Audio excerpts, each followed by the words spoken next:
Welcome to the From the Core Workbook Series podcast, where we support those going on a journey, an excavation journey to the core of who you are, so that you can stand on a firm foundation, knowing who you are at the core of your being and walking into a future full of hope. That is the work that we're doing in this podcast, but more importantly, in the From the Core Workbook Series. If you don't have your set, and it's a set of 4 volumes, Reckoning, Healing, Transformation, Hope. Those are the 4 stages of transformation where you transform from the inside out. Through this workbook, you're going to experience 1,300 pages, beautifully designed, wonderfully laid out, totally thoughtfully from beginning to end, walking you through the journey so that you may start at reckoning, but you end in hope, because that is what is spoken over your life. You have a future full of hope. This chapter is entitled Broken Canvas, and the theme of this chapter is seeing yourself as a work of art, which is a different way of seeing ourselves. We're going to do a deep dive on the 6 core human needs. We're going to draft off of Tony Robbins, who identified something called the 6 core human needs. The tool that we're going to use in this video is called the impact formula. Basically, we're going to look at how your sense of brokenness, your schism in identity, which we talked about last time, meets your core need, whatever the 6 core needs, whichever one you have or ones you have. And those 2 things together, your brokenness, your core needs, equaled or led to the circumstances in your life. So that's a whole formula we're going to break down. It's called the impact formula. It's in the workbook. If you don't have it, grab it at fromthecore.global. The outcome of this session is we're going to get to the stone cold truth of your circumstances and bring them to light. Now, for many of you, this particular circumstance might not even be that big of a deal. It might be just kind of what you're in right now. But understand, when you have a schism in your identity, whenever that entered the picture, for me, that was age 7. When you have a schism in identity, these circumstances stack up like planes landing at JFK. They're just one after another, after another, after another. And so while we're going to talk about your present circumstances, understand that these circumstances probably have been stacking up over the course of your life. That's the outcome. The homework, or what I'm going to ask you to put into the comment section, if you feel so brave, is what is the stone cold truth about your circumstances? And we're going to talk about exactly what the stone cold truth means. And then the question that I want to leave you with is, are you willing to co-create your life? So how did this idea of your life as a work of art come into being in this From the Core Workbook series, or in my life at all? Because again, for those of you who don't know, the From the Core Workbook series is aligned to the From the Core book that I wrote as my memoir. It is my spiritual transformation journey when I hit rock bottom and had a reckoning moment about the circumstances of my life. I then went on this excavation journey to the core of who I was, because I realized when I left my relationship, which happened to be one circumstance, but honestly, it was one of many tragic circumstances. It just happened to be the straw that broke the camel's back. When I left that relationship, I took a shower. I sat in front of the mirror in my parents' condo in a big white shirt that I had taken from my dad's closet. And I had showered, pulled my hair back, and I looked at myself, and I didn't know who was looking back. I just felt blank. I didn't know the person looking back at me. I didn't have any real feelings about that person. I was numb and blank. And that's the day that I realized I didn't know who I was at the core of my being, and I went on an excavation journey. In this excavation journey, unbeknownst to me, something had started to shift in my life at the arrival of a canvas. So I had ordered this beautiful canvas that said, "I am made of shattered stars." And I ordered that canvas for my baby's nursery. I had gotten pregnant.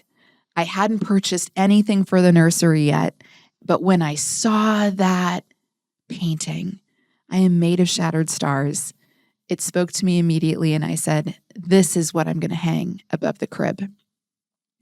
And when it arrived, I remember I ran down the stairs. I had heard the UPS truck out front, and I ran down the stairs and I opened the door, and there was the box containing the painting. It was leaned up against the side of my house, and right through the middle, from one side through the other, was as if someone had thrown a javelin through it. There was a big giant hole in the box, hole through the canvas, hole on the other side of the box.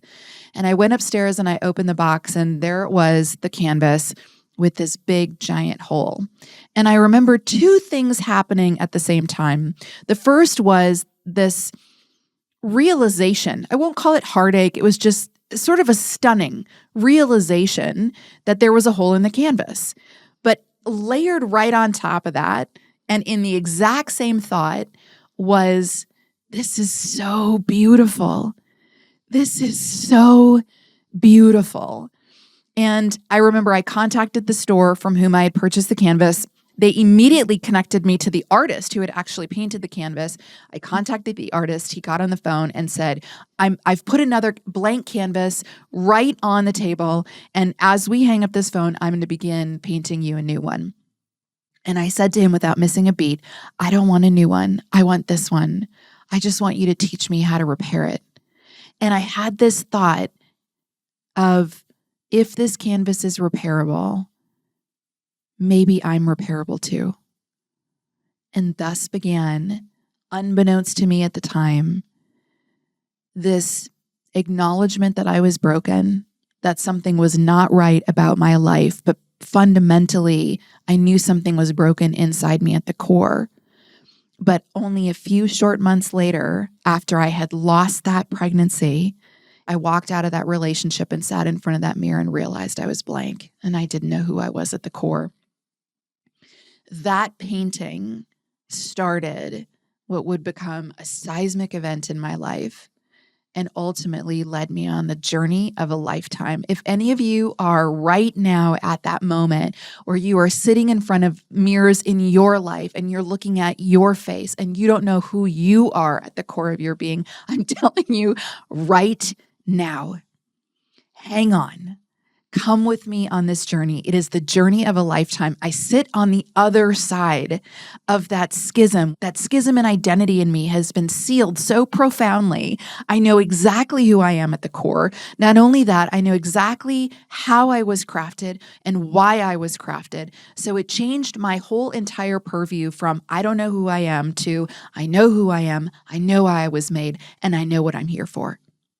That is what is on the other side of this journey. So stick around. But that, my friends, is Broken Canvas. Okay, if you are following along in the workbook, we are now on page 54.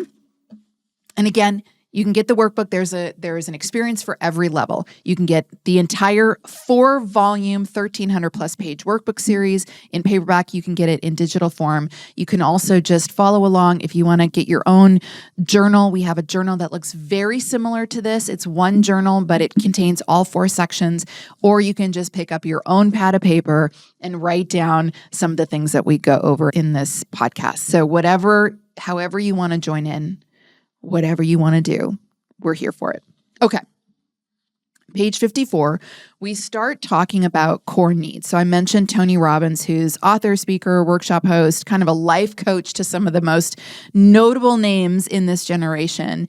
He tells a story of how he was in the shower. The shower is a phenomenal place for revelation. I'll just tell you that right now. But anyway, he talks about being in the shower and alighting on this concept that every human really has one of 6 human needs, and they are as follows. We have, as humans, the need for certainty, the assurance that you can avoid pain and gain pleasure. We also have the human need for uncertainty. Interesting, right? You need a little bit of certainty, a little bit of uncertainty. Uncertainty is the need for unknown, change, or new stimuli. We need a little bit of spice in our life. The third core human need that Tony Robbins identified is significance. We need to feel unique, important, special, or needed. It's such a joy to be needed, isn't it? We also have the need for growth. an expansion of capacity, capability, or understanding. Life is not well lived when you stay in the same place. You want this idea of expansion, of knowledge, of personhood, of capacity, of capability.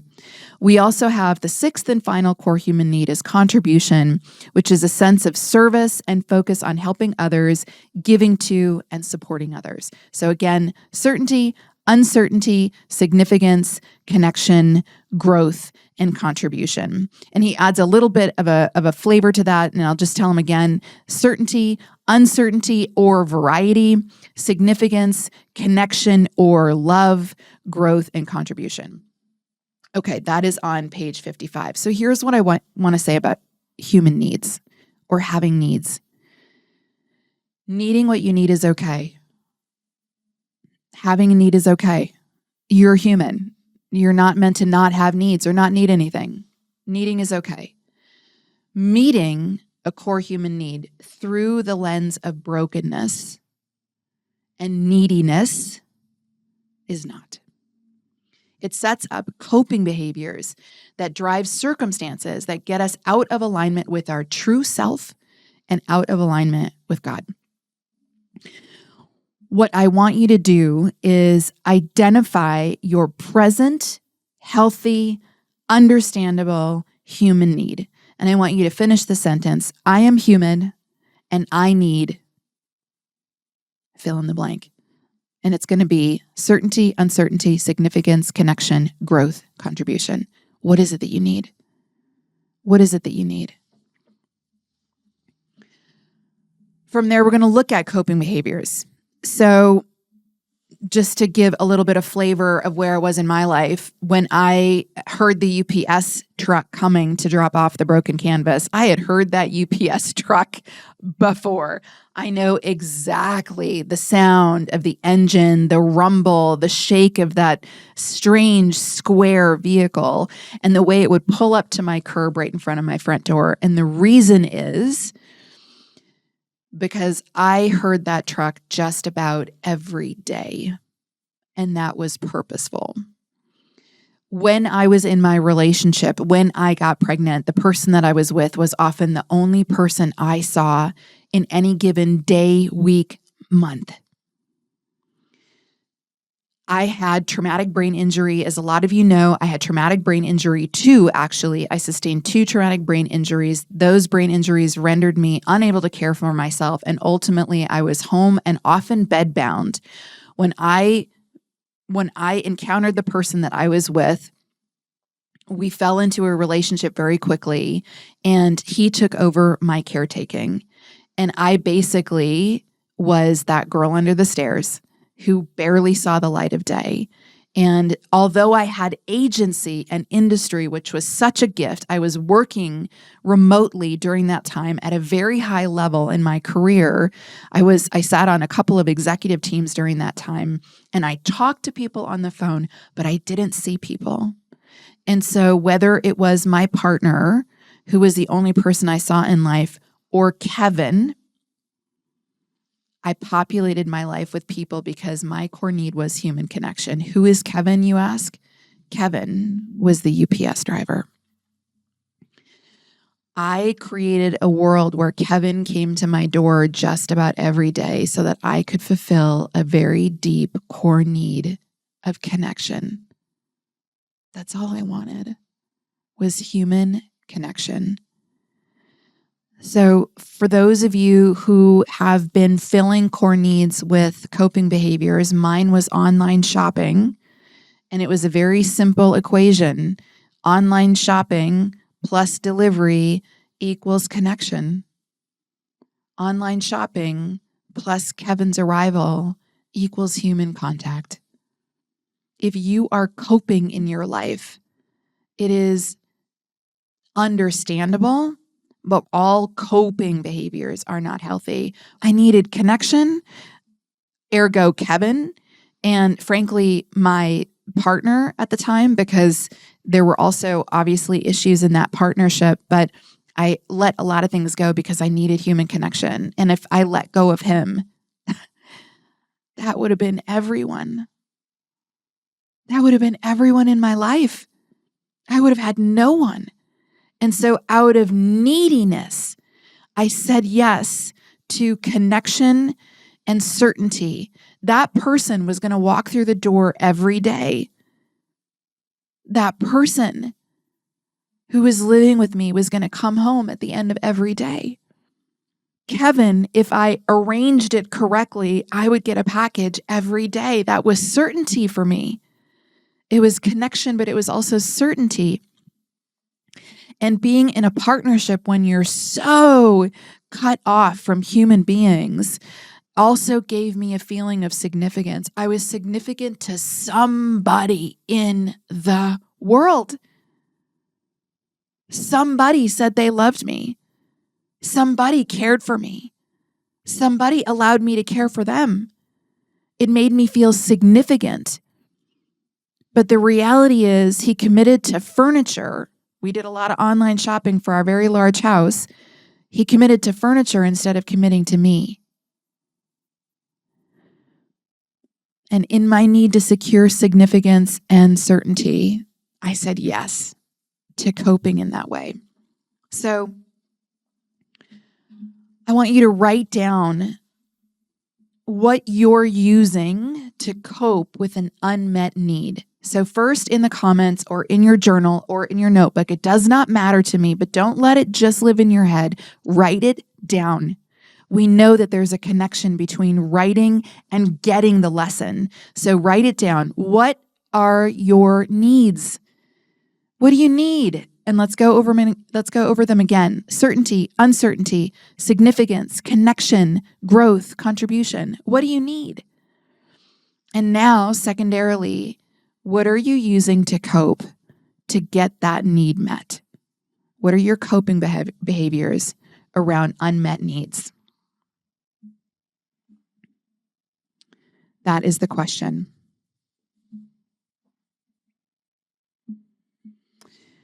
There is a super interesting definition around the word cope that I want to read to you. It comes from the Middle English, and it means to meet in battle or come to blows. Don't you just love that? Understand that your coping behavior is designed to battle something.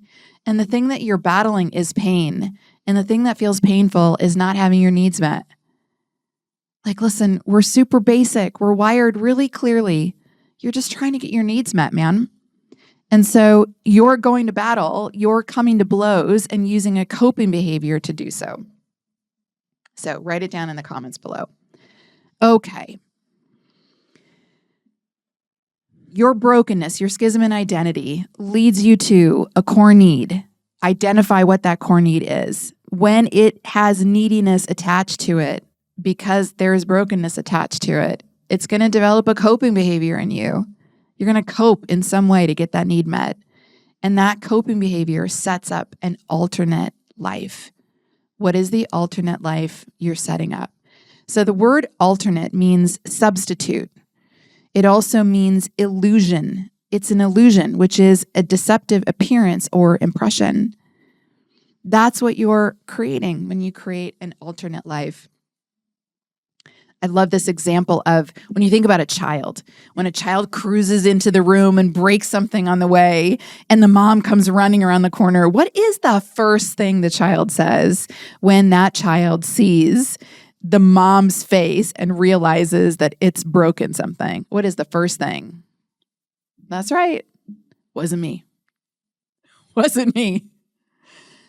The reason the child says wasn't me is because that child is trying to escape the consequences, the pain of consequences. It doesn't want consequences. And so it lies. It creates an alternate life. Someone, somewhere broke this vase and it wasn't me. That's all I know. It wasn't me. And so for a split second, for a brief moment in time, that child is absolved of experiencing any of the consequences of its actions.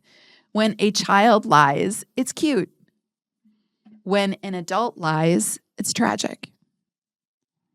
Because the reality of lying to others or ourselves about what's real in our life is we break trust. We break trust with ourselves and we break trust with others. And that is a tragedy. So for me, I spent thousands of dollars online shopping every single year to create an alternate life where I didn't have to feel the pain of being sick, of not being independent, of being isolated, or to not feel the fear of knowing that I was relying on people and circumstances that couldn't or shouldn't be relied on. I created an alternate life to escape all of that. Even though I told myself I could afford it, it was harmless, it wasn't a big deal, I wasn't hurting anyone, with every dollar spent, with every step inside this alternate life, I was breaking small bonds of trust with myself because I was living a lie and I knew it. And it took more and more packages to cover it up. When I did this excavation journey, the first thing I had to do was write down the stone cold truth about my life, which was I lived in pajamas and on a good day, yoga pants. And despite all these packages that were coming, and I was buying beautiful clothes, like crazy beautiful, expensive suits and, black tie dresses and leather skirts and leather shirts and leather jackets. I was spending so much money on clothes that never saw the light of day because I didn't go outside for almost 10 years' time. I didn't even step outside of my house. And yet my closet belied another life. What is the stone cold truth of your life? Write it below. Here is the advent of the impact formula. The impact formula is as follows. Get out your pens. Core need, coping behavior, alternate life, stone cold truth, impact, consequences. We are not going to let you lie to yourself anymore. You are not a child. You are an adult. Lying to yourself breaks bonds of trust with yourself, and you cannot afford that in life. So here we go with the impact formula, and I'm going to use mine as an example, okay? This is historical, which is totally fine. You can work historically too. If you're going on an excavation journey, the whole thing at the beginning is historical. That's all right. We're not going to live in the past. I want to just assure you right now, we're going to look at some of these things, the schism in your identity, trauma, PTSD for those of you who have it, any suicidal ideations. We're going to talk about all of it, but we're not going to live there. This is not a destination. You're going to look at it once. You're going to understand your patterning because that patterning will likely repeat itself. Even as you're healing, even as you're moving forward, your patterns of behavior will likely come to light. You need to establish what that is so that you know it, so that you can see distance between who you are and the patterns you're running, the rackets you're running. It's not you. Your pattern is not you, but we're not going to live here. So I want you to write down your impact formula. Here we go. Core need. I need human connection and I'm not getting it. I need human connection and I'm not getting it. Coping behavior. In order to fill this need, I'm coping by online shopping so that Kevin will come to the door and I can avoid feeling alone. Okay, I'm going to read this and then I'm going to walk you through it. So just pause for a second. Alternate life. My online purchases create an illusion that I am healthy and well, able to go out in the world and do normal things like go to the office, go on dates, go to parties, and go to events. The stone cold truth of my life is that I have a medical condition that renders me home and bedbound. The impact of my coping behavior is that it drains my finances, which puts my future at risk. The consequence of showing up as someone who is willing to spend frivolously and carelessly is that I am breaking trust with my partner, and most of all, I am breaking trust with myself. Okay. Here is the formula. Write this down. Write the blanks where I tell you the blanks, and then you're going to fill it in. Core need. I need blank, and I'm not getting it. I need blank, and I'm not getting it. Coping behavior. In order to fill this need, I'm coping by blank so that blank, and I can avoid blank. And again, mine was, in order to fill this need, I'm coping by online shopping. I'm coping by blank. For me, I'm coping by online shopping so that you get something from it. You're not doing this for nothing. I coped by online shopping so that Kevin will come to the door. And I can avoid, that's what you have to put in, and I can avoid what? And I can avoid feeling alone. In order to fill this need, I am coping by online shopping so that Kevin will come to the door and I can avoid feeling alone. The formula, in order to fill this need, I'm coping by blank so that blank and I can avoid blank. Alternate life. My blank creates an illusion that blank. For me, my online purchases creates an illusion that I am healthy and well, able to go out in the world and do normal things like go to the office, go on dates, go to parties, and go to events. This is going to be a long list. Write down all the things that your illusion gives you. It gives you something. You are coping.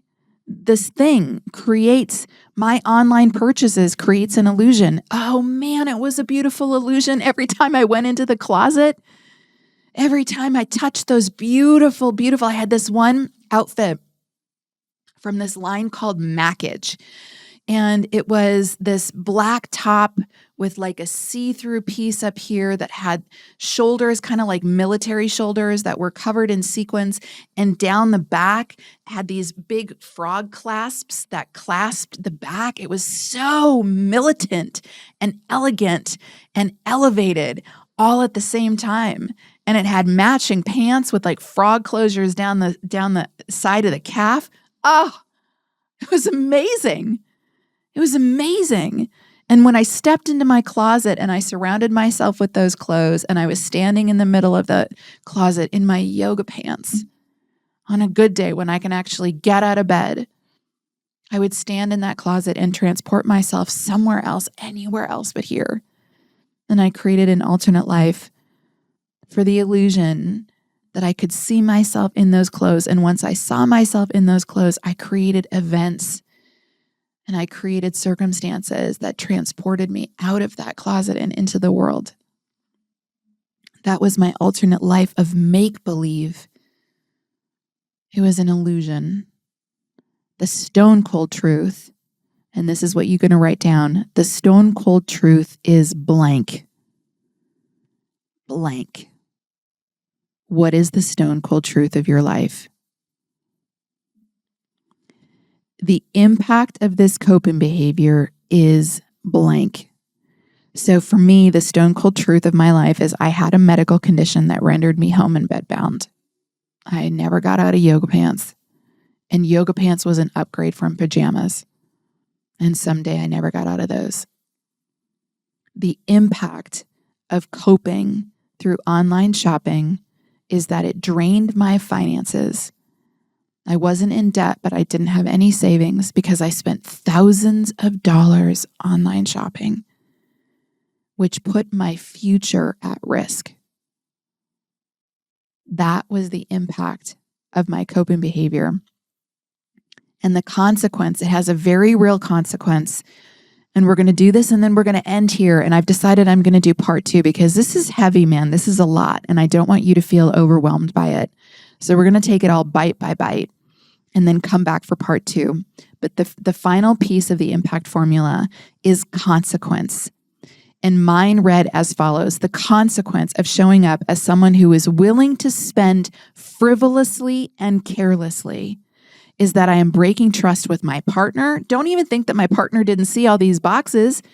Don't even think that when he walked into our shared closet, he wasn't surrounded by all of those clothes and all of that lie as well. You don't think that had impact on him? Think again. But most of all, that lie was causing a breach in trust with myself. I was breaking trust with myself because I was lying to myself and I knew it. I want you to fill this in. The consequence of showing up as someone who what? What are you doing? Who are you being? I was someone who was willing to spend frivolously and carelessly on things I didn't need and couldn't use. Who are you being? The consequence of showing up as someone who blank is that I am breaking trust with blank. Who are you breaking trust with? Who is witness to your coping behaviors that you are impacting with the way that you live your life? Who?